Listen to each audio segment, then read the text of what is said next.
अस्पताल के कमरे के बाहर आते ही शाह की हिम्मत जवाब दे गई। इतने सालों बाद वो इस औरत से कैसे मिलेगा जो इसकी माँ थी। वो वापस पलटने वाला था कि यशल ने उसका हाथ पकड़ लिया और उसे लिए अंदर की जानिब बढ़ गई। अस्सलामु अलैकुम अम्मी। शबनम ज़रा सी चौंकी। वो बहुत सालों बाद किसी ने उन्हें अम्मी कहकर पुकारा था, मगर अंदर आने वाली बिल्कुल अनजान थी। वो उसे नहीं पहचानती थी, मगर जैसे ही उसकी नज़र उस लड़की के साथ खड़े वजूद पर पड़ी, उन्हें लगा जैसे ज़िंदगी रुक सी गई हो। कितनी दुआएं मांगी थी उन्होंने उससे एक लम्हे के लिए। कितना कुछ सोचा था कि वो सामने आएगा तो उससे माफ़ी मांगेंगी, उसे सीने से लगाएंगी। मगर क्या ये सब इतना ही आसान था? क्या ये सब मुमकिन था? क्या वो उन्हें कभी माफ़ कर पाएगा? मगर उन्हें माफ़ी मांगनी थी। एक बार उससे बेटा कहकर पुकारना था, एक बार उसे सीने से लगाना था। शायद कि अल्लाह ने उनके गुनाह माफ़ कर दिए हों, शायद उनकी सज़ा ख़त्म हो गई हो। वो यही सोचते हुए ज़ारों कतार रो दी। शाह बेटा, एक बार मुझे माफ़ कर दो, मैं तुम्हारे सामने हाथ जोड़ती हूँ। शबनम बेगम ने उनके आगे अपने हाथ जोड़ दिए। यशल जल्दी से उनकी तरफ बढ़ी और उनको सहारा देकर बिठाया और उनके बहते आंसू को अपने हाथों से साफ करने लगी, जबकि शाह अभी तक बुत बना उन्हें देख रहा था। झुर्रियों ज़रा चेहरा, हड्डियों का ढांचा, वीरान आंखें और सूखे होंठ, जिन्हें वो बार बार जबान से तर करने की कोशिश कर रही थी। ये औरत उसकी माँ तो नहीं थी। उसकी माँ तो बहुत खूबसूरत, हर वक्त सज धज कर रहने वाली औरत थी। शाह। शबनम बेगम ने दोनों बाजू उसके लिए फैलाते हुए उसे पुकारा। बेटा मुझे माफ़ कर दो। वो मुसलसल रोते हुए उससे माफ़ी मांग रही थी। शाह खामोशी से उनके खुले बाजुओं में समा गया और उनके कमज़ोर वजूद को अपने हिसार में लेकर फूट फूट कर रो दिया। वो वही छोटा सा बच्चा बन गया था जो हर स्पेशल दिन पर अपनी माँ का इंतज़ार करता था। आपने क्यों किया अम्मी ऐसा? क्यों आप मुझे और बाबा को छोड़कर चली गई? एक बार भी आपने मेरे बारे में नहीं सोचा, एक बार भी आपको मेरा ख्याल नहीं आया। क्यों अम्मी, क्यों आपने ऐसा किया? शाह उनके सीने से लगा किसी मासूम बच्चे की तरह उनसे शिकवा कर रहा था। अब मैं आपको कहीं बाहर जाने नहीं दूंगा, आप हमेशा हमारे साथ रहेंगी, है ना अम्मी? रहेंगी ना आप हमारे साथ? आपको पता है मैं आपको बहुत याद करता था, सारी दुनिया से कहता था कि मैं आपसे नफ़रत करता हूँ। मुझे आपकी याद नहीं आती, मगर सच में मुझे आपकी बहुत याद आती थी। रात को मैं आपको याद करते करते सो जाता था। अम्मी आप क्यों नहीं आए मेरे पास? आप क्यों छोड़कर चली गई मुझे? मुझे माफ़ कर दो बेटा, मैं बहुत गलत थी। मैंने जिस इंसान के लिए तुम्हें छोड़ा, मुर्तज़ा को छोड़ा, वो तो बस दौलत का भूखा था। जल्द ही जब दौलत ख़त्म हो गई तो उसके प्यार का नशा भी उतर गया और वो अपनी असलियत पर आ गया। जल्द ही वो मुझसे इतना तंग आ गया कि मुझे छोड़कर चला गया। किस मुंह से आती मैं तुम लोगों के पास? क्या जवाब देती मैं मुर्तज़ा को कि मैं जिस इंसान के लिए तुम जैसे मुखलिस इंसान को धोखा दिया वो बस दौलत का भूखा था। जब दौलत ख़त्म हो गई तो वो मुझे दर दर के ठोकरें खाने के लिए छोड़कर चला गया। शबनम बेगम बहुत मुश्किल से ये अल्फाज अदा कर पाई थी। मैं तुमसे और मुर्तज़ा दोनों से बहुत शर्मिंदा थी। बस मुझे एक बार माफ़ कर दो ताकि मैं सुकून से मर सकूं। अम्मी प्लीज़ आप ऐसा ना बोलिए, यशल ने बेख्तियार शबनम बेगम को टोका था। आपको पता है अम्मी, मेरी शादी हो गई है और ये आपकी बहू है ना प्यारी? शाह ने यशल की तरफ इशारा करते हुए कहा। माशाल्लाह बहुत प्यारी है, अल्लाह खुश और आबाद रखे। शबनम बेगम ने यशल की पेशानी पर बोसा देते हुए उसे दुआ दी। तुम मेरे बेटे का बहुत ख्याल रखना, इसे हमेशा खुश रखना, इसका साथ कभी मत छोड़ना। दोनों हमेशा एक साथ खुश और आबाद रहो। अचानक बात करते करते शबनम बेगम की सांसें उखड़ने लगी। तुम्हें पता है शाह, मुर्तज़ा जब भी मिलने आते थे ना, वो हमेशा मुंह दूसरी तरफ कर लेते थे, जैसे बहुत बहुत नाराज़ होना भी चाहिए। आखिर मैं उनके प्यारे बेटे को तकलीफ़ देकर आई थी, मगर आज देखो वो दोनों बाजू फैलाए खड़े हैं, मुस्कुरा रहे हैं, बहुत खुश हैं वो आज। अम्मी प्लीज़ आप बात ना करें, आपकी तबीयत ख़राब हो रही है, शाह ने बेख्तियार उन्हें खामोश रहने के लिए कहा। वो देखो ना मेरा इंतज़ार कर रहे हैं, देखो मुझे अपने पास बुला रहे हैं, मुझे उनके पास जाना है, मुझे उनके पास जाना है। वो बेखुदी के आलम में यही अल्फाज दोहरा रही थी।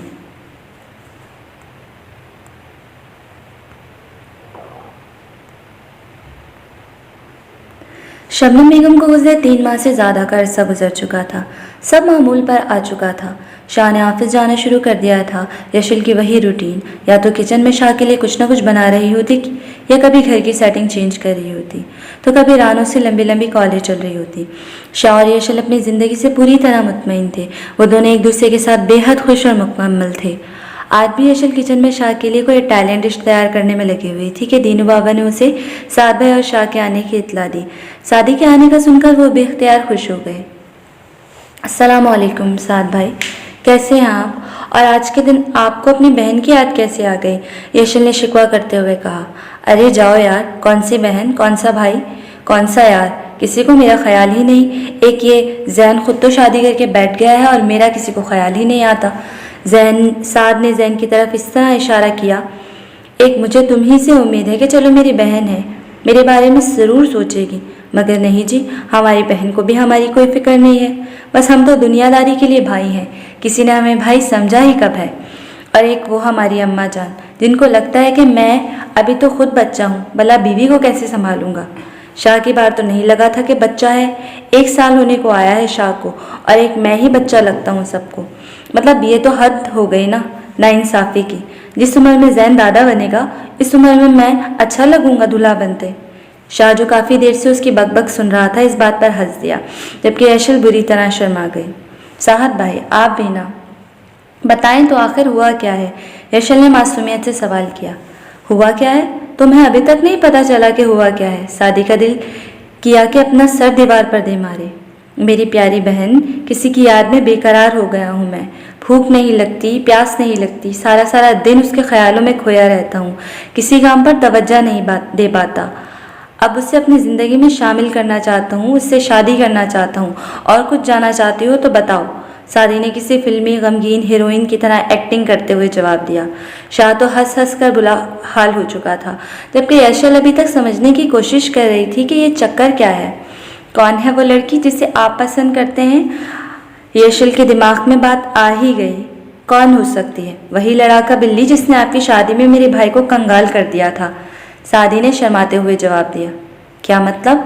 आप रानो को पसंद करते हैं? आप रानो से प्यार करते हैं? रानो भी आपको पसंद करती है?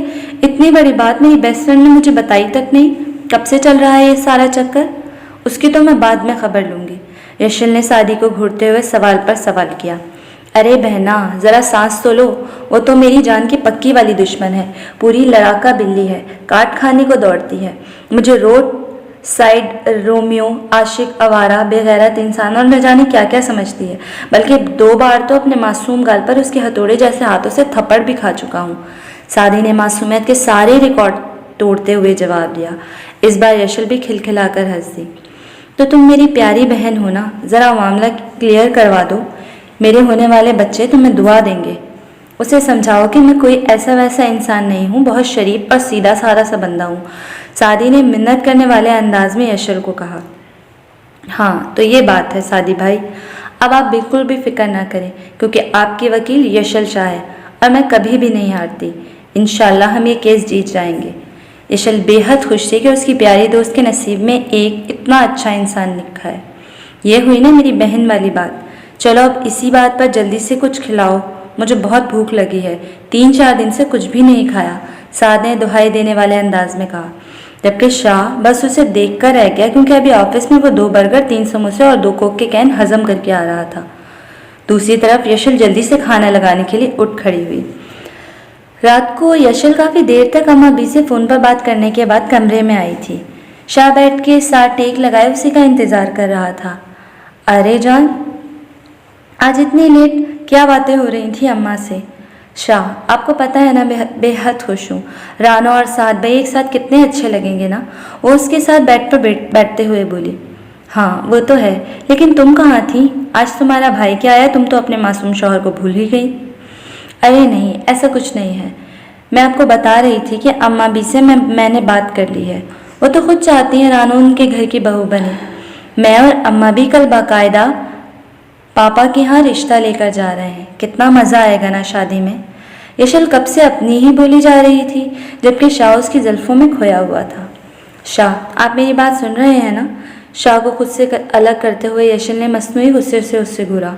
मैं तो हर वक्त बस तुम्हें सुनता हूँ और तुम्हें देखता हूँ, शाह ने मासूमियत से जवाब दिया।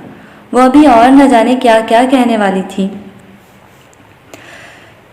यशल और अम्मा भी जिस वक्त जमानवाला में पहुंचे, रानू घर पर मौजूद नहीं थी, वो लाइब्रेरी गई हुई थी।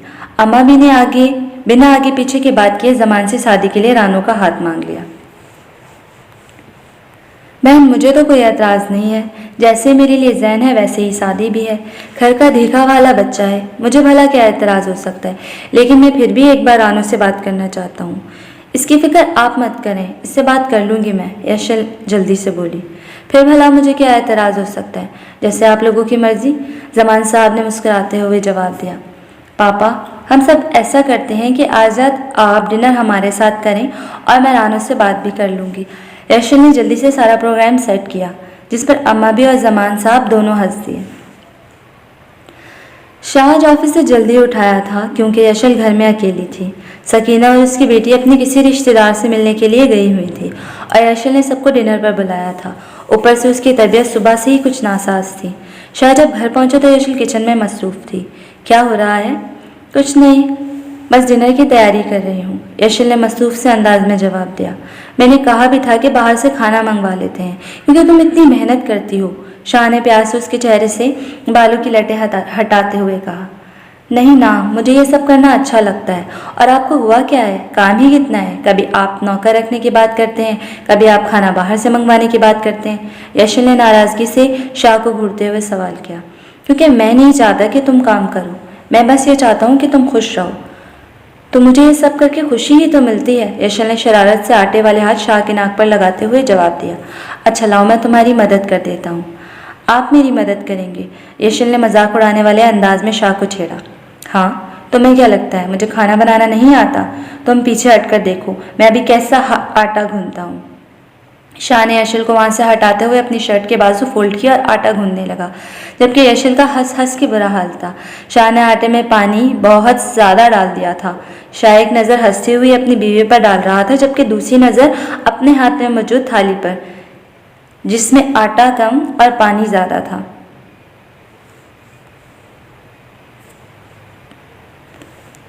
यशल ने हंसते हुए शाह को वहां से हटाया और खुद आटा गूंथने लगी।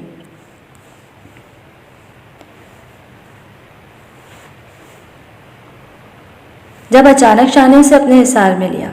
शाह प्लीज़ छोड़ें, मैं काम कर रही हूँ। यशल ने उसे खुद से अलग करने की नाकाम कोशिश की। करो ना काम, मैं कब मना कर रहा हूँ। शाह ने एक बार फिर यशल को खुद से करीब किया। तभी बाहर से अनम यशल को ढूंढते हुए किचन में दाखिल हुई।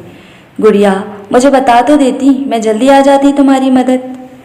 अंदर का मंजर देखकर उसकी बाकी बात मुंह में ही रह गई। उसने अपने हाथ जल्दी से अपने आंखों पर रखने के बजाय कानों पर रख लिए। मैंने कुछ भी नहीं देखा, बल्कि मैं तो यहाँ आई भी नहीं हूँ, रानू ने मासूमियत से कहा। शाह जल्दी से यशल से अलग हुआ। मैं तो बस आटा, कुछ नहीं आता। तुम्हारी दोस्त को सब काम भूल भाल चुकी है, मैं बस उसकी मदद कर रहा था। और भी कुछ कहता अनम को हंसता देखकर वहां से निकलता चला गया। डिनर खुशगवार माहौल में किया गया। डिनर के बाद अम्मा ने रानू को अपने पास बुलाया और अपनी खानदानी अंगूठी जो उन्हें उनकी मरहुमा सास ने पहनाई थी उसकी उंगली में डाल दी। रानू तो हक्का बक्का सी देखती रह गई, उसे कुछ समझ ही नहीं आ रहा था। वो सबको यट तक देखती थी जो बेहद खुश थे। रानू ने कुछ कहने के लिए लब खोले ही थे कि अम्मा भी बोल उठी। जब तक तुम नहीं चाहती रुखसती नहीं होगी, तुम आराम से अपनी तालीम मुकम्मल कर सकती हो। अनम बिना कुछ कहे खामोशी से वहां से उठकर चली गई, जिसे अम्मा भी ने शर्म का नाम दिया। साद के तो पाँव ही जमीन पर नहीं टिक रहे थे। उसे अभी तक यकीन नहीं आ रहा था कि रानू इतनी आसानी से मान सकती है। वो बेहद खुश था, जबकि दूसरी तरफ रानू कमरे में मुसलसल यहाँ से वहाँ चक्कर काट रही थी। उसे अभी तक यकीन नहीं आ रहा था कि यह सब अचानक कैसे हो गया। वो नज़रबाज फ्लर्टी इंसान मुझसे शादी कैसे कर सकता है। रानू मर गई। रानू ने अपने ही हाथों से अपना सर पीट डाला था। रानू का दिल कर रहा था कि अपना सर दीवार पर दे मारे, मगर इससे तो दर्द मुझे ही होगा ना। हाय, ये ज़रूर मुझसे बदला लेने के लिए शादी कर रहा है। मैंने उसे थप्पड़ मारा था ना। अब मैं क्या करूं? किससे बात करूं? कौन मुझे उसके जुल्म से बचाएगा? मुझे गुड़िया से बात करनी होगी, वही मेरी मदद कर सकती है। मुझे नहीं करनी उस इंसान से शादी। वो जले पैर की बिल्ली की तरह यहाँ से वहाँ काट रही थी। शाह मेरी बात सुने, यशल ने शाह को पुकारा। हाँ बोलो। वो उंगलियां मरोड़ते हुए उसे कुछ कहने की कोशिश कर रही थी। बिल्कुल भी नहीं। तुम जानती हो ना मुझे तुम्हारे बिना रहना पसंद नहीं। मुझे तो तुम्हारे बिना नींद भी नहीं आती, शाह ने उसे उसके इरादे से बाज रखने वाले अंदाज में कहा। एक ही रात की तो बात है, मुझे रानू से बातें करनी है। हाँ तो मैं सुबह में खुद ले जाऊंगा ना, शाह ने यशल को अपनी बाहों में भरते हुए कहा।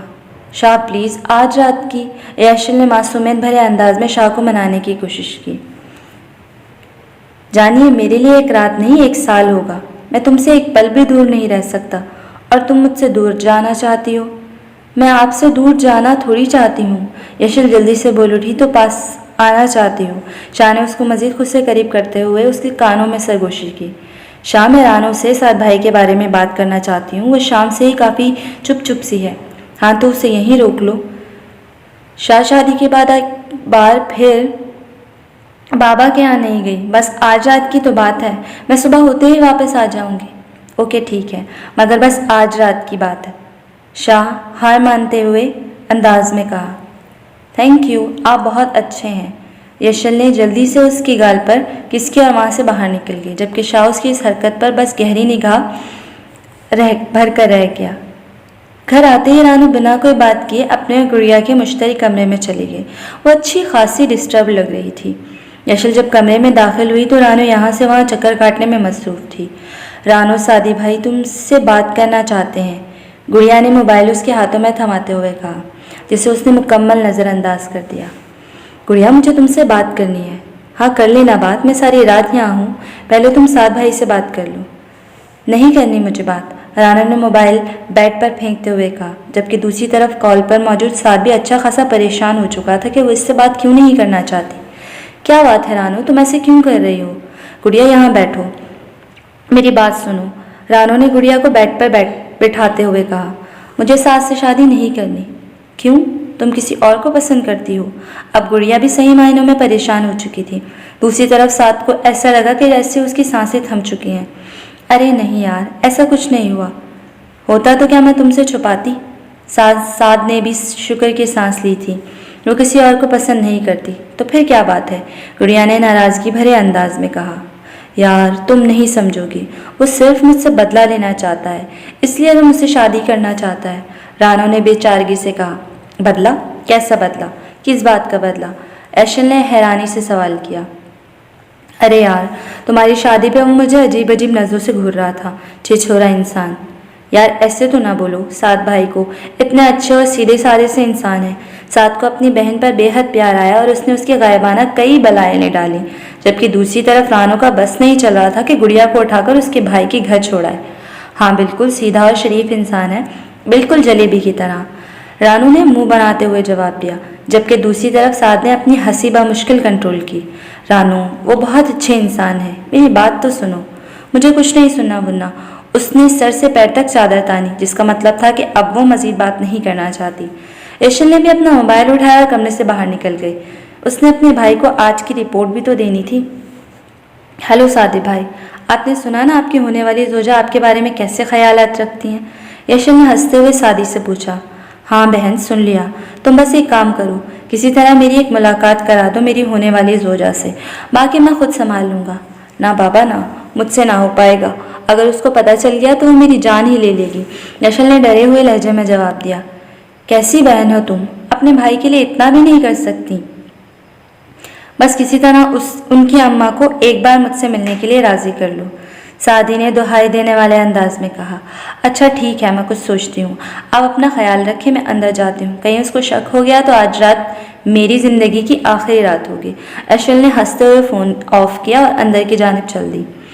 अभी वो रूम के दरवाजे पर पहुंची ही थी कि एक बार फिर उसका मोबाइल बज उठा। मोबाइल की स्क्रीन पर मौजूद नंबर को देखकर उसके होठ बेख्तियार मुस्कुरा उठे। हेलो, कैसे हैं आप? यशल ने कॉल उठाते ही मुस्कुराते हुए पूछा। कैसा हो सकता हूँ? शाह ने उदास आवाज़ बनाते हुए जवाब दिया। जिसकी बीवी इतनी जालिम हो वो भला कैसे खुश हो सकता है? क्यों, आपकी बीवी ने आप पर क्या जुल्म कर दिया? यशल ने मासूमियत से पूछा। तुम्हें नहीं पता? शाह ने नाराज़गी से जवाब दिया। मुझे अकेला छोड़कर चली गई और एक बार मुझे साथ चलने के लिए भी नहीं कहा। हाँ मैं कहती भी तो आपने कौन सा आ जाना था? बहुत समझने लगी हूँ मुझे, शाह ने मोहब्बत भरे लहजे में कहा। हाँ, मैं जानती हूँ आपको किसी और के घर में रात रहना पसंद नहीं। अच्छा, ये सब छोड़ें, आप बताएं क्या कर रहे थे? कुछ नहीं, बस तुम्हें याद कर रहा था। अभी से याद? अभी तो मुझे आए हुए 2 घंटे भी नहीं गुजरे, यशिल ने हैरानगी से कहा। तुम क्या जानो, तुम्हारे बिना रात गुजरने वाला एक एक पल मुझ पर कितना भारी है। इतनी मोहब्बत करते हैं आप मुझसे? यशिल ने खोए खोए अंदाज में पूछा। बहुत ज़्यादा, खुद से भी ज़्यादा, सबसे ज़्यादा। शाह के इस अंदाज पर यशिल बेख्तियार मुस्कुरा दी। आसमान पर मौजूद चांद भी उन दोनों की मोहब्बत को देखकर मुस्कुरा दिया। यशिल कब से जल्दी जल्दी का शोर मचा रही थी कि उससे आज शॉपिंग पर जाना है और रानो को हर हाल में उसके साथ चलना है। अरे बाबा, आ रही हूँ, थोड़ा इंतज़ार तो करो। रानो ने जल्दी से अपना पर्स उठाया और उसके साथ हो ली। अपने लिए 2-3 ड्रेस लेने के बाद यशिल रानो को एक रेस्टोरेंट में बिठाया। तुम यहाँ रुको, बस मैं 2 मिनट में आती हूँ। मुझे लगता है कि मैं अपनी ड्रेस का बैग वहीं छोड़ कर आ गई हूँ, यशिल ने परेशानी से कहा। मैं भी तुम्हारे साथ चलती हूँ। नहीं, तुम बैठो, कुछ ऑर्डर करो, मैं बस अभी आई। यशिल ये कहते हुए रेस्टोरेंट से बाहर निकल गई।